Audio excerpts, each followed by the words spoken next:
Shalom Sal, berjumpa lagi kita di minggu sore ini. Kita akan memulai ibadah kita. Dan saya meminta untuk jangan bermain HP, jangan bermain game dulu ya, jangan nyemil-nyemil, makan. Yuk kita serius dulu di minggu sore ini. Dan aku akan mengajak kalian untuk berdoa. Tuhan, terima kasih Tuhan atas berkat-Mu hari ini Tuhan. Berkumpul kami di minggu sore ini Tuhan, walaupun hanya via online live streaming Tuhan, tapi berkati setiap yang menonton ini Tuhan, ibadah online ini Tuhan. Berkati setiap kesehatan keluarga semuanya Tuhan. Terima kasih Tuhan. Haleluya Tuhan. Amin.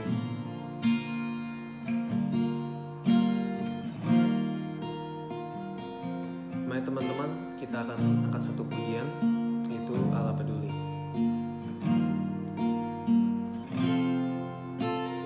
Banyak perkara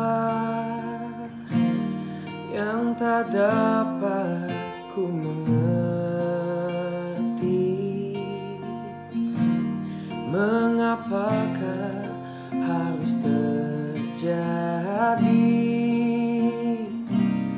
di dalam kehidupan ini. Satu perkara yang ku simpan dalam hati, tiada satu pun yang terjadi tanpa Allah peduli. Allah mengerti, Allah peduli segala persoalan yang kita hadapi. Takkan pernah dibiarkannya ku bergumul sendiri, sebab Allah mengerti. Kita ulangi sekali lagi ya. Banyak perkara yang tak dapat ku mengerti, mengapakah harus terjadi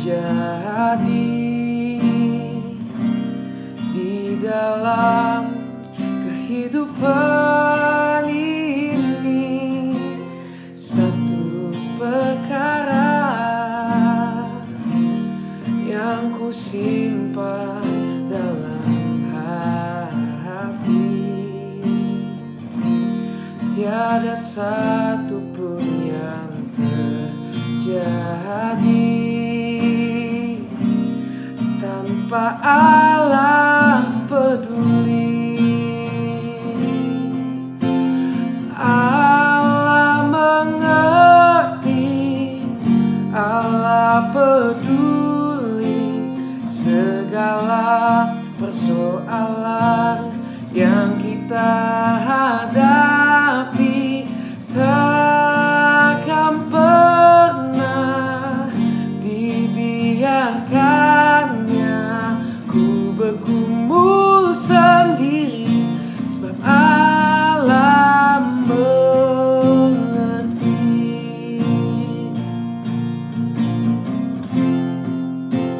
Dia mengerti, Dia peduli persoalan yang sedang terjadi.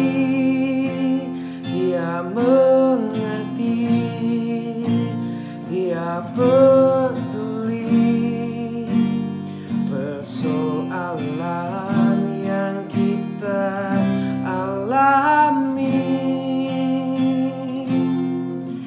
Namun satu yang Dia minta, agar kita percaya sampai mukjizat menjadi nyata. Terima kasih Tuhan, Kau sungguh baik.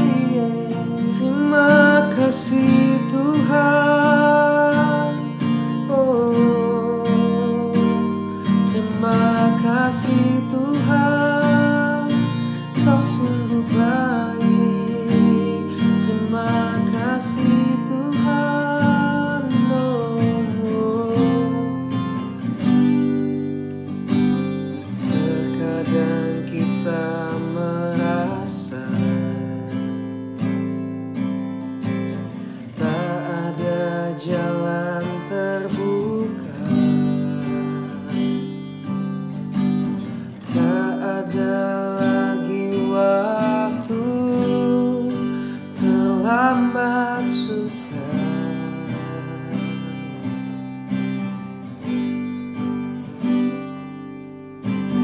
Tuhan tak pernah berdusta,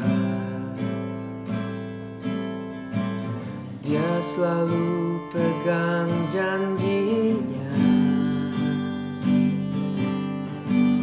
Bagi orang percaya, mukjizat nyata.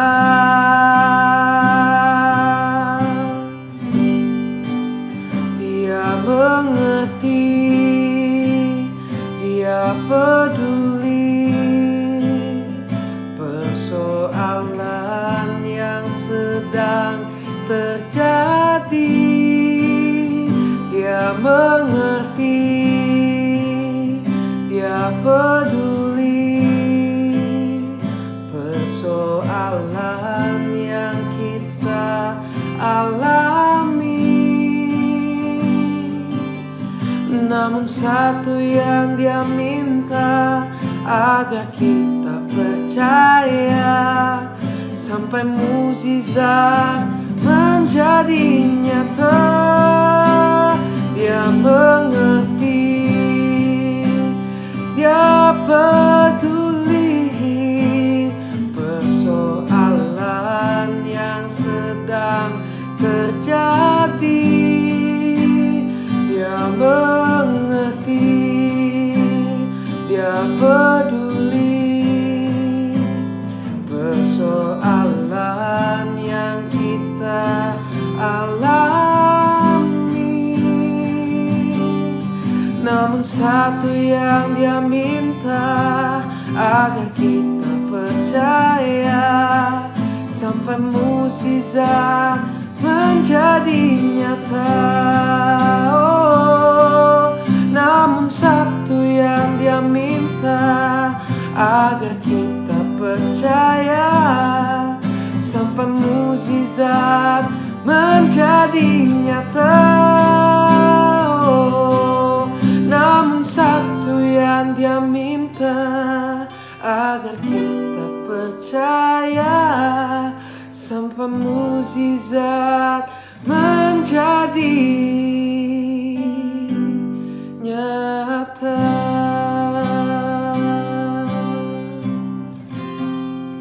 Tuhan, terima kasih Tuhan. Pada sore minggu hari ini Tuhan, kami akan memasuki firman Tuhan. Berkati setiap yang mendengarkan firman Tuhan ini Tuhan, di online service ini Tuhan. Berkati setiap kesehatan keluarganya Tuhan. Berkati setiap pekerjaan apapun itu Tuhan. Mungkin dunia ini lagi susah Tuhan. Berkati setiap mereka Tuhan. Terima kasih Tuhan. Haleluya Tuhan. Amin. Shalom buat teman-teman yang ada di GBI Salt. Hari ini saya ingin menyampaikan firman Tuhan. Kalau teman-teman suka judul khotbah, saya memberikan judul kita perlu bertumbuh di dalam Tuhan. Karena apa? Kenapa kita perlu bertumbuh di dalam Tuhan? Karena saya percaya bahwa Alkitab telah memberitahu kepada kita bahwa hari-hari ke depan akan datang masa-masa yang sukar. Tapi saudara dan saya, kita nggak perlu takut dengan masa yang sukar, karena saya percaya bahwa anak Tuhan ya hidup bukan daripada situasi dan kondisi yang ada di luar kita. Percayalah bahwa rancangan Tuhan dalam kehidupan kita adalah rancangan yang damai sejahtera, yang selalu membawa kehidupan kita kepada masa depan yang cerah. Oleh sebab itu kalau hari ini teman-teman mau berkemenangan dalam kehidupan, maka nggak bisa enggak. Kita bertumbuh, kita perlu bertumbuh di dalam Tuhan. Karena pertumbuhan ini adalah sesuatu yang penting, yang perlu kita kerjakan, yang perlu ada dalam kehidupan kita di akhir zaman ini. Saudaraku terkasih dalam Tuhan, yang paling membuat saya bangga dalam kehidupan ini adalah ketika saya mendengar istri saya mengandung.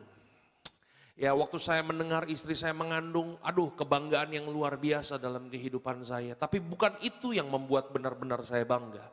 Yang membuat saya bangga adalah ketika anak saya yang hari ini sudah berusia 7 tahun, dia sudah ulang tahun 7 kali, dia sudah mengikuti Natal 7 kali dalam kehidupannya. Yang membuat saya bangga adalah ketika dia berumur 7 tahun, kemudian dia bertumbuh dalam kehidupan. Tetapi saya akan menjadi seorang ayah yang paling cemas. Saya akan menjadi seorang ayah yang paling takut dalam dunia ini kalau dia sudah berumur 7 tahun tapi kelakuannya, tingkah lakunya sama seperti anak berusia 1 tahun. Saudaraku terkasih dalam Tuhan, mungkin perasaan Tuhan pun sama dalam kehidupan setiap kita. Kemudian kalau kita sudah bertahun-tahun mengikuti dia, tapi kelakuan kita, tingkah laku kita, cara berpikir kita, respon kita, kita nggak pernah bertumbuh di dalam Tuhan, itu adalah sesuatu yang menakutkan. Oleh sebab itu hari ini kita harus putuskan dalam kehidupan ini bahwa saudara dan saya, kita perlu bertumbuh di dalam Tuhan. Nah, hari ini kita akan belajar dari sebuah pohon di dalam Alkitab, perumpamaan Yesus tentang pohon ara. Itu terdapat dalam Injil Lukas pasal yang ke-13 ayat yang ke-6 sampai dengan ayat yang 9. Saya akan bacakan, demikianlah firman Tuhan, perumpamaan tentang pohon ara yang tidak berbuah. Lalu Yesus mengatakan perumpamaan ini, seorang mempunyai pohon ara yang tumbuh di kebun anggurnya. Dan ia datang untuk mencari buah pada pohon itu, tetapi ia tidak menemukannya. Ayat yang ke-7, lalu ia berkata kepada pengurus kebun anggur itu, sudah 3 tahun aku datang mencari buah pada pohon ara ini, tetapi aku tidak menemukannya. Tebanglah pohon ini, untuk apa ia hidup di tanah ini dengan percuma. Saudara-saudara boleh save di sini ya, kata percuma itu penting karena kata percuma itu adalah kalimat yang paling penting dari perumpamaan ini.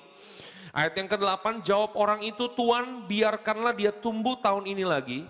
Aku akan mencangkul tanah sekelilingnya dan memberi pupuk padanya. Ayat yang ke-9, mungkin tahun depan ia berbuah. Jika tidak, tebanglah dia. Nah, teman-teman saudara terkasih dalam Tuhan, yang menarik pada waktu kita mempelajari perumpamaan ini adalah bahwa dari sejak awal, pohon ara ini sudah mendapatkan anugerah yang daripada Tuhan. Dari mana saya tahu bahwa pohon ara ini telah mendapatkan anugerah yang daripada Tuhan? Karena Alkitab berkata bahwa ada sebuah pohon ara yang tumbuh di kebun anggur. Ya, apakah itu anugerah? Kenapa anugerah? Karena yang seharusnya tumbuh di kebun anggur adalah pohon anggur. Tetapi yang luar biasa dari perumpamaan ini adalah bahwa pengurus kebun anggur ini adalah orang yang baik. Pemilik kebun anggur ini juga orang yang baik, sehingga dia memberikan kesempatan kepada pohon ara ini untuk bertumbuh di kebun anggurnya. Oleh sebab itu saya katakan dari awal bahwa pohon ara ini sudah menerima anugerah yang daripada Tuhan. Karena yang seharusnya bertumbuh di kebun anggur adalah pohon anggur. Nah, sadarkah saudara bahwa saudara dan saya adalah pribadi-pribadi yang paling berbahagia dalam dunia ini. Karena apa? Karena dari sejak awal Tuhan telah memberikan anugerahnya kepada kita. Saudaraku terkasih dalam Tuhan, inilah yang membedakan antara kekristenan dengan semua agama di dunia ini.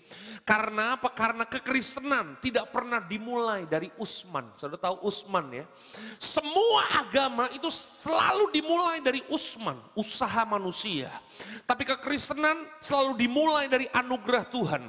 Tuhan yang terlebih dahulu memberikan anugerahnya kepada kita. Oleh sebab itu seharusnya kita menjadi orang-orang percaya yang paling berbahagia dalam dunia ini. Karena apa? Karena begini, Tuhan telah memberikan anugerahnya kepada kita. Nah, apakah yang dimaksud dengan anugerah? Anugerah adalah semua kebaikan yang Tuhan berikan kepada kita yang sebenarnya tidak pantas untuk kita terima. Itu anugerah. Ya. Kalau yang pantas saudara terima itu namanya upah atau gaji, ya. Saudara kerja 25 hari, 1 bulan. Setiap tanggal 25 saudara mendapatkan sesuatu dari kantor saudara, ya, saudara berhak. Itu namanya apa? Itu namanya gaji. Tapi kalau saudara nggak bikin apa-apa, saudara nggak kerjain apa-apa, tapi tiap tanggal 25 ditransferkan kepada saudara sejumlah uang, itu namanya anugerah. Saudaraku terkasih dalam Tuhan, Tuhan telah memberikan anugerahnya kepada kita. Saya bisa menerima kehidupan yang kekal, saya bisa menerima keselamatan, bukan karena saya orang baik. Saudara bisa lihat wajah saya nggak ada tampang baik-baik ya. Dulu bukan baik-baik, tapi sekarang udah lumayan baik. Saudaraku terkasih dalam Tuhan, saya adalah orang yang jahat banget. Tapi saya bilang dari awal bahwa saya bisa ada sampai hari ini. Saya bisa berdiri di hadapan saudara, itu semua karena anugerah Tuhan. Anugerah Tuhan itulah yang membuat saya bisa menikmati kehidupan di dalam Yesus. Bukan karena perbuatan saya, tapi semua karena anugerah Tuhan. Oleh sebab itu saya nggak akan tukar kekristenan dengan apapun yang ada dalam dunia ini. Karena apa? Karena saya tahu bahwa kekristenan begitu hebat, kekristenan begitu dahsyat. Karena kekristenan tidak pernah dimulai dari kita. Kekristenan itu selalu dimulai dari apa yang Tuhan kerjakan dalam kehidupan setiap kita. Saya ada, saya bisa berdiri, saya bisa hidup, saya bisa jadi suami, saya bisa menjadi seorang ayah. Itu semua karena anugerah Tuhan yang diberikan kepada saya. Saya bisa sukses, saya bisa kaya, saya bisa punya jabatan. Tapi tanpa anugerah Tuhan, saya cuma mau kasih tahu, semuanya itu nggak ada apa-apanya. Semuanya nothing. Dan salah satu pemberian Tuhan yang terbaik buat kita adalah Tuhan memberikan anugerahnya lewat yang namanya waktu. Jadi bukan hanya sekedar keselamatan, tapi ada satu hal yang sangat luar biasa yang Tuhan berikan kepada kita. Ya, Tuhan berikan anugerahnya itu dalam bentuk waktu. Oleh sebab itu kalau saudara dan saya hari-hari ini kita membuang-buang waktu dalam kehidupan, sebenarnya kita sedang menyia-nyiakan kehidupan. Dan kalau kita sedang menyia-nyiakan kehidupan, sebenarnya kita sedang menyia-nyiakan anugerah yang Tuhan berikan dalam kehidupan kita. Nah, ini prinsip yang paling penting dari kisah ini adalah kalau Tuhan berikan anugerahnya dalam kehidupan kita, kalau Tuhan memberikan karunia-Nya kepada kita, itu bukan untuk sekedar membuat kita menjadi orang yang nyaman dalam kehidupan. Bukan membuat saudara jadi bahagia dalam kehidupan ini. Kalau Tuhan memberikan anugerahnya kepada kita, apapun bentuknya itu, Tuhan memberikan berkat-Nya kepada kita, itu anugerah. Tuhan memberikan kesehatannya kepada kita, itu anugerah. Tuhan memberikan kepada kita mujizat-Nya. Saudara bisa menjadi suami, saudara bisa menjadi seorang ayah, saudara bisa berkeluarga. Itu anugerah. Apapun yang saudara bisa sebut sebagai anugerah diberikan kepada saudara, dipercayakan kepada saudara, bukan untuk membuat saudara jadi hidup nyaman dan bahagia. Nyaman dan bahagia tidak pernah ada di dalam tujuan Tuhan mati buat saudara. Anugerah yang diberikan kepada saudara, anugerah yang dipercayakan kepada saudara, diberikan kepada saudara dengan tujuan supaya hidup saudara dan hidup saya, kita hidup bertanggung jawab. Dan apakah tanggung jawabnya itu? Tanggung jawabnya adalah saudara harus bertumbuh dan menghasilkan buah dalam kehidupan ini. Saudaraku terkasih dalam Tuhan, masalahnya seringkali anugerah yang seringkali diajarkan kepada kita itu adalah anugerah-anugerah yang murahan. Anugerah-anugerah yang perlu kita nikmati, kita jalani kehidupan sesuka-suka kita, kita putuskan semau-mau kita. Enggak gitu dong, itu murahan banget. Tuhan kasih anugerah buat kita untuk sebuah tanggung jawab. Dan apakah tanggung jawabnya? Saudara harus bertumbuh dan berbuah. Berarti begini, kalau kita nggak bertumbuh dan kita nggak menghasilkan buah, berarti kita sedang menyia-nyiakan anugerah yang Tuhan percayakan dalam kehidupan setiap kita. Karena si pemilik kebun anggur katakan begini kepada tukang kebun anggurnya, oke, kita kasih kesempatan 1 tahun lagi. Terus tukang kebun anggur katakan begini, saya akan lakukan apa saja untuk pohon ara ini supaya ia bertumbuh dan menghasilkan buah. Padahal saudara, sebelumnya pemilik kebun anggur katakan begini, jangan biarkan ia hidup di tanah ini dengan percuma. Saudara bisa katakan sama-sama dengan saya, percuma? Saudaraku terkasih dalam Tuhan, kalau ada satu hal yang Tuhan paling benci dalam dunia ini, selain dosa, adalah kalau saudara dan saya kita hidup percuma.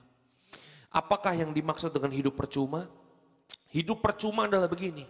Saudara ngalami anugerah Tuhan, saudara nikmati semua anugerah dan kebaikan Tuhan, tapi saudara nggak bikin apa-apa dalam kehidupan ini. Itu namanya percuma. Padahal Alkitab berkata dalam 1 Petrus 1 ayat 18, sebab kamu tahu bahwa kamu telah ditebus dari cara hidupmu yang sia-sia. Bukan dengan barang yang fana, bukan dengan perak dan emas, tetapi dengan darah yang mahal. Kenapa Yesus mati buat kita? Kenapa dia menebus kehidupan saudara dan saya? Supaya begini, saudara dan saya, kita tidak menjalani kehidupan yang percuma. Kita tidak menjalani kehidupan yang sia-sia. Apakah kehidupan saudara percuma? Apakah saudara hidup di dunia ini sia-sia? Makanya kalau kita mengerti kenapa anugerah diberikan kepada kita nggak akan hidup percuma, kita nggak akan hidup sia-sia. Ya, jadi salah satu hal, kalau kita menghargai anugerah Tuhan dengan cara kita hidup tidak percuma. Kalau kita hidup di dalam dunia ini hanya sekedar menjalani rutinitas, kita hidup hanya seperti ini, makan, tidur, kerja, makan, tidur, kerja, makan, tidur, kerja. Kita menjalani hari-hari kita hanya sekedar menjalani rutinitas kehidupan. Kalau kita hidup hanya model kayak begini, kita lahir dalam dunia ini. Kita gede, kita sekolah, selesai sekolah kita kuliah, selesai kuliah kita kerja. Kita kemudian menikah, kita punya anak, kita gedein anak, kita menjadi tua, habis itu mati. Kalau kita hidup cuma model kayak begitu, saya mau nanya sama saudara, kucing kayak begitu gak? Beda-beda tipis aja kita sama kucing, betul gak sih? Kalau kita hidup cuma model kayak kucing tadi, saya cuma mau kasih tahu, Yesus gak perlu mati buat kita. Kenapa Yesus mati buat kita? Ya, dia bayar semua dosa kita supaya saudara dan saya gak hidup percuma. Bagaimana caranya? Supaya hidup kita gak sia-sia. Bagaimana caranya supaya hidup kita gak percuma? Saudara harus bertumbuh dan menghasilkan buah. Dan ini yang saya pelajari. Bahwa untuk bertumbuh dan berbuah, itu tidak pernah terjadi dengan sendirinya. Untuk saudara bisa bertumbuh dan berbuah, untuk saudara menjadi dewasa di dalam Tuhan, itu gak pernah terjadi. Simsalabim, saudara, itu perlu keputusan kita, itu perlu komitmen kita. Menjadi tua itu pasti, tetapi untuk bertumbuh dan berbuah itu pilihan. Menjadi tua itu pasti, tapi menjadi dewasa itu merupakan sebuah keputusan, saudara. Karena saya mau kasih tahu kepada saudara, untuk saudara menjadi tua, saudara gak perlu kerja. Untuk saudara menjadi tua, saudara gak perlu mikir, saudara gak perlu kerja keras. Saudara cukup makan, tidur, makan, tidur, makan, tidur. Saudara akan menjadi tua dengan sendirinya. Tapi untuk bertumbuh dan berbuah, saudara perlu memutuskan hari ini. Bahwa setelah saya mendengar firman Tuhan ini, saya mendengar kebenaran ini, saya memutuskan dan saya mau berkomitmen supaya kehidupan saya bertumbuh dan menghasilkan buah.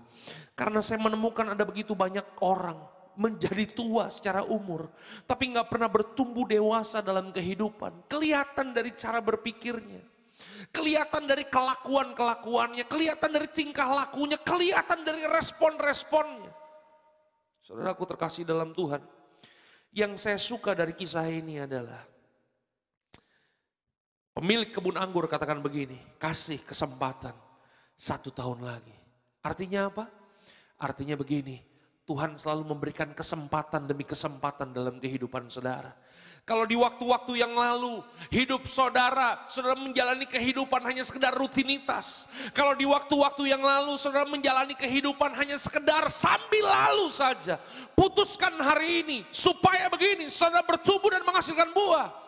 Dalam keadaan yang sangat sukar ini, dalam keadaan yang sangat menakutkan ini, seharusnya kita sebagai anak-anak Tuhan, kita gak boleh hanya sekedar diam, kita bukan hanya sekedar menunggu, tapi lakukan sesuatu. Saya percaya bahwa ketika saudara memutuskan untuk melakukan sesuatu buat Tuhan, maka Tuhan akan menyertai kehidupannya.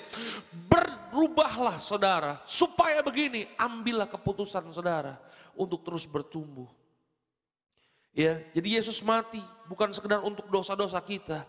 Dia mati supaya kita menjalani kehidupan, supaya tidak percuma. Jadi pertumbuhan itu adalah sebuah syarat untuk kita menghasilkan buah. Karena jika kita tidak menghasilkan buah, Alkitab berkata, tebanglah. Untuk apa ia hidup di tanah ini dengan percuma. Oleh sebab itu hari ini saya ingin membagikan beberapa hal. Ada beberapa buah yang perlu saudara hasilkan dalam kehidupan, supaya hidup saudara tidak percuma. Buah yang pertama yang harus saudara hasilkan adalah buah pertobatan. Alkitab katakan dalam Matius 3 ayat yang ke-8, jadi hasilkanlah buah yang sesuai dengan pertobatan. Jangan sampai saudara kita hidup di dunia ini bertahun-tahun. Kita jadi orang percaya bertahun-tahun tapi kita nggak pernah bertobat. Jadilah anak yang bertobat. Jadilah pelayan Tuhan yang bertobat. Apapun yang kita kerjakan, kalau itu keluar dari jalan-jalannya Tuhan, kita perlu bertobat. Karena pertobatan adalah sesuatu yang perlu senantiasa kita kerjakan dalam kehidupan ini. Saudara jangan bertobat hanya ketika waktu saudara dibaptis. Karena ada begitu banyak orang hari-hari ini bertobat pada waktu dibaptis. Selesai dibaptis, kehidupan gak pernah bertobat. Saudara aku terkasih dalam Tuhan, kalau saudara mempelajari Alkitab dalam teks bahasa Inggris, kata pertobatan dalam Matius 3 ayat yang ke-8 dipakai kata repent. Yang punya pengertian kembali ke atas. Artinya apa? Artinya begini, pertobatan itu bukan hanya sekedar meninggalkan manusia lama kepada menuju manusia baru. Tapi pertobatan itu adalah perubahan cara berpikir. Cara berpikir saudara harus kembali ke atas. Jangan pakai cara-cara berpikir dunia. Tapi cara berpikir saudara harus kembali ke cara berpikirnya Tuhan. Artinya apa? Artinya begini, saudara harus melihat segala sesuatu dari sudut pandangnya Tuhan. Saudara harus melihat segala sesuatu dari sudut pandang firman Tuhan. Jangan saudara pakai kacamata saudara, kacamata dunia terus. Makanya begini, kalau saudara jadi orang percaya, saudara jadi orang Kristen, tapi kalau kacamata saudara, kacamata duniawi, gak heran begini, saudara adalah orang Kristen duniawi. Saudara orang percaya kepada Tuhan, tapi cara pandang saudara, cara berpikir saudara sangat-sangat duniawi. Saudaraku terkasih dalam Tuhan, makanya ketika Yesus datang dalam dunia ini, dia melayani 3,5 tahun di dunia ini. Saudara perhatikan, saudara baca Injil saudara, Injil Matius, Markus, Lukas, Yohanes. Pesan Yesus hanya satu. Message dari khotbahnya Yesus cuma satu. Bertobatlah sebab kerajaan Allah sudah dekat. Apakah yang dimaksud bertobatlah sebab kerajaan Allah sudah dekat? Tuhan mau supaya begini. Cara pandang saudara, cara berpikir saudara kembali ke atas. Kembali ke cara pandangnya Tuhan. Saudara harus melihat segala sesuatu dari kacamatanya Tuhan. Kacamata firman Tuhan. Yang kedua, buah yang kedua yang saudara perlu hasilkan dalam kehidupan. Supaya hidup saudara dan hidup saya tidak sia-sia. Yang kedua adalah buah pekerjaan dan perbuatan yang baik. Kolose 1 ayat yang ke-10 katakan apa? Sehingga hidupmu layak di hadapannya serta berkenan kepadanya dalam segala hal. Dan kamu memberi buah dalam segala pekerjaan yang baik dan bertumbuh dalam pengetahuan yang benar tentang Allah. Jadi saudaraku terkasih dalam Tuhan, hasil dari pertumbuhan kita akan menghasilkan pekerjaan dan perbuatan yang baik. Nah, pekerjaan dan perbuatan yang baik yang kita hasilkan itu beda dengan perbuatan baik semua agama lain. Agama lain berbuat baik supaya mereka masuk surga. Perbuatan baik saya dan perbuatan baik saudara bukan untuk sebagai tiket kita masuk surga. Saudara dan saya berbuat baik karena kita telah menerima anugerah yang daripada Tuhan. Jadi saudara dan saya berbuat baik untuk memperlihatkan bahwa ada Tuhan yang luar biasa dalam kehidupan setiap kita. Saudara berbuat baik karena di dalam saudara ada Tuhan yang dahsyat. Oleh sebab itu ketika saudara berbuat baik, saudara sedang memperlihatkan Yesus yang ada di dalam kehidupan saudara. Karena Alkitab berkata, waktu saudara menerima Yesus sebagai Tuhan dan Juru Selamat, Alkitab berkata Tuhan yang luar biasa itu, Tuhan yang dahsyat itu, dia ada di dalam kehidupan kita. Nah kalau Tuhannya ada di dalam kehidupan kita, berarti kebaikannya ada di mana? Kebaikannya ada di dalam kita. Dan kalau kebaikannya ada di dalam kita, berarti manifestasinya apa? Manifestasinya seharusnya adalah semua kebaikan-kebaikan Tuhan. Makanya kalau saudara berkata saudara anak Tuhan, tapi kelakuan saudara judes, kelakuan saudara kasar, saya bingung siapa yang ada di dalam saudara. Bukan Roh Kudus itu, roh yang lain itu. Karena kalau ada Roh Kudus di dalam saudara, berarti sesuatu yang kudus keluar dari dalam saudara. Kebaikan-kebaikan saudara. Saudaraku terkasih dalam Tuhan, karena di akhir zaman Alkitab berkata bahwa Tuhan akan memisahkan mana kambing dan mana domba.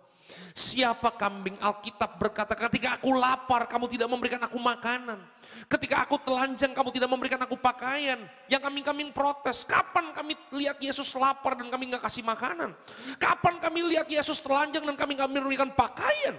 Kemudian Yesus bilang, ketika engkau melihat sesamamu lapar dan kamu tidak memberikannya makan. Ketika engkau melihat sesamamu telanjang dan kamu tidak memberikan pakaian. Sebenarnya engkau tidak melakukannya untuk aku. Saudaraku terkasih dalam Tuhan, kalau Tuhan ada di dalam saudara, maka buah yang saudara hasilkan adalah semua pekerjaan dan perbuatan yang baik. Yang ketiga, buah yang ketiga, supaya hidup saudara dan hidup saya tidak sia-sia, kita perlu bertumbuh dan berbuah. Dan buah apa yang harus kita hasilkan? Yang ketiga adalah buah roh. Alkitab katakan dalam Galatia 5 ayat 22 sampai 23, tetapi buah roh ialah kasih, sukacita, damai sejahtera, kesabaran, kemurahan, kebaikan, kesetiaan, kelemah lembutan, penguasaan diri. Tidak ada hukum yang menentang hal-hal itu. Jadi kalau ada Roh Kudus dalam kehidupan kita, seharusnya kita menghasilkan buah roh. Dan apakah yang dimaksud dengan buah roh ini? Yang dimaksud dengan buah roh ini adalah karakter Kristus. Berarti dari dalam kehidupan kita itu memancarkan kualitas, memancarkan karakter Kristus, saudaraku terkasih dalam Tuhan.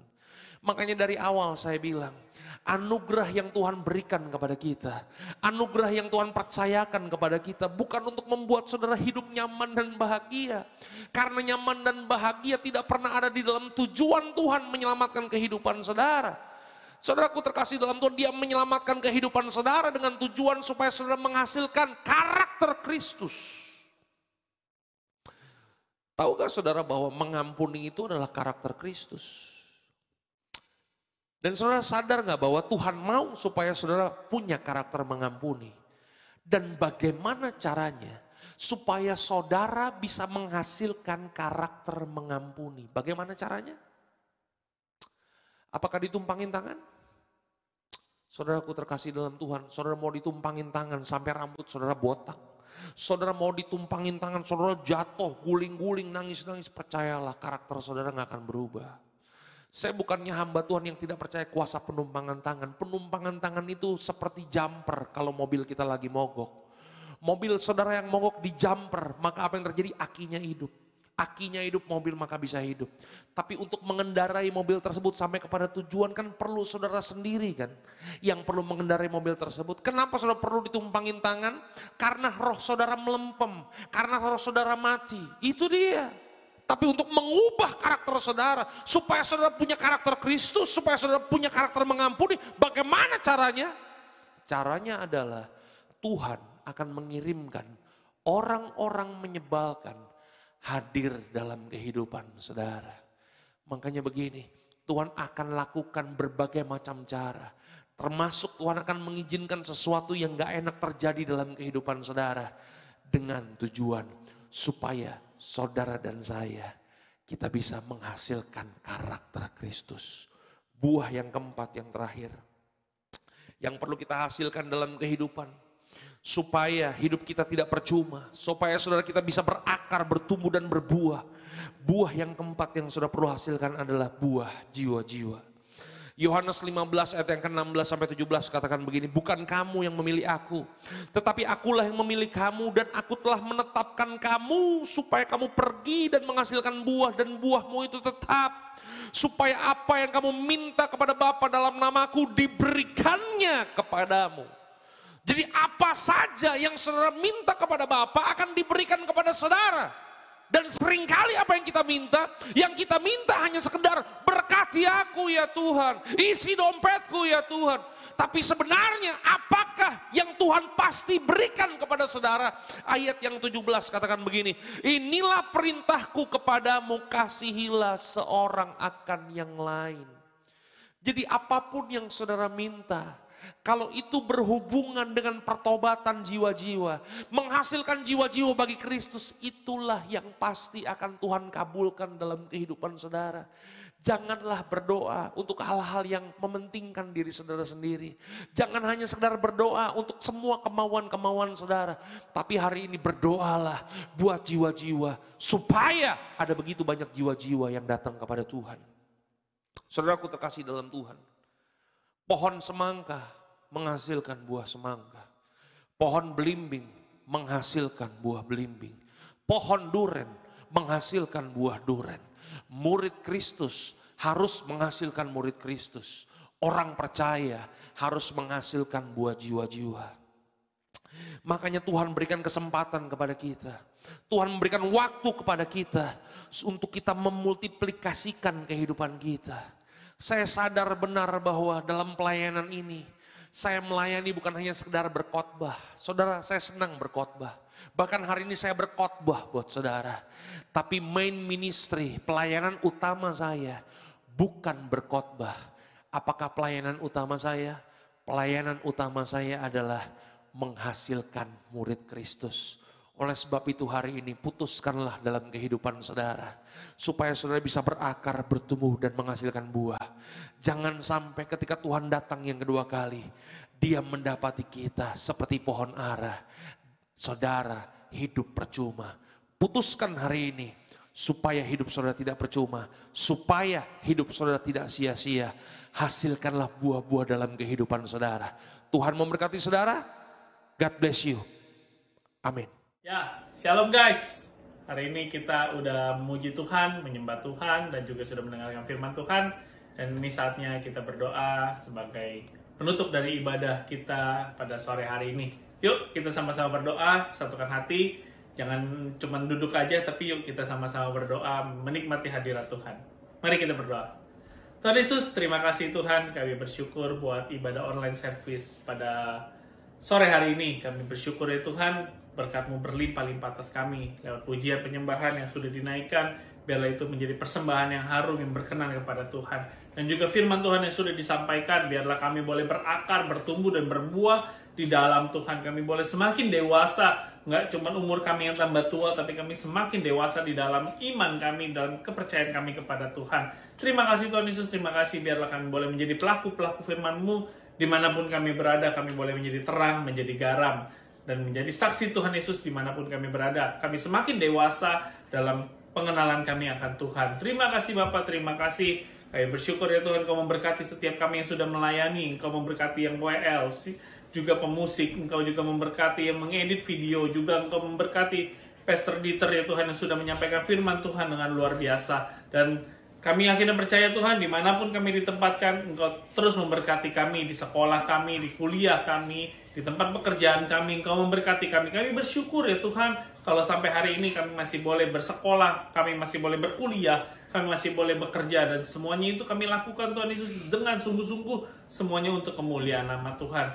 Terima kasih Bapak, terima kasih. Kau memberkati kehidupan kami selanjutnya, dan kami akan percaya berjalan bersama dengan Tuhan, kami akan terus naik dan gak akan pernah turun, akan terus menjadi berkat dimanapun kami berada ya Bapak. Terima kasih Tuhan Yesus, terima kasih, dan kini saatnya Tuhan kami mau menyambut berkat yang Tuhan sediakan buat kami semua. Mari kita arahkan hati dan pikiran kita, juga tangan kita ke surga, sumber segala berkat kita. Tuhan memberkati engkau dan melindungi engkau. Tuhan menyinari engkau dengan wajahnya dan memberikan engkau kasih karunia. Tuhan menghadapkan wajahnya kepadamu dan memberikan engkau damai sejahtera. Terimalah berkat yang daripada Tuhan. Jadilah berkat dimanapun kalian berada. Jadilah terang, jadilah garam, dan terus memuliakan nama Tuhan. Hanya dalam nama Tuhan Yesus Kristus kita sambut berkat Tuhan. Haleluya. Amin. See you. God bless you. Tuhan Yesus memberkati.